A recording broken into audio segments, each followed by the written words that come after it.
مبروك زيزو أهلاوي لمدة 4 سنين. الخبر اللي كان كل جمهور الأهلي مستنيه.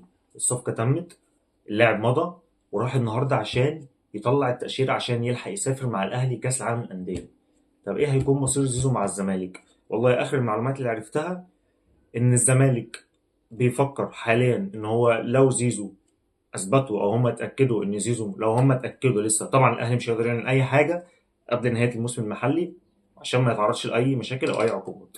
طيب الزمالك موقفه ايه؟ الزمالك قرر ان هو لو اتاكدوا ان زيزو مخلص مع الاهلي فيكون مصير اللاعب هو الايقاف عشان لما يروح كاس العالم للانديه مع الاهلي ما يكونش جاهز. طب في المقابل الاهلي عموما جاهز ومستني القرار اللي هيطلع ايا كان القرار ايه هو، سواء بالتجميد او لا، فالاهلي هيكون جاهز ان هو يجهز اللاعب لكاس العالم.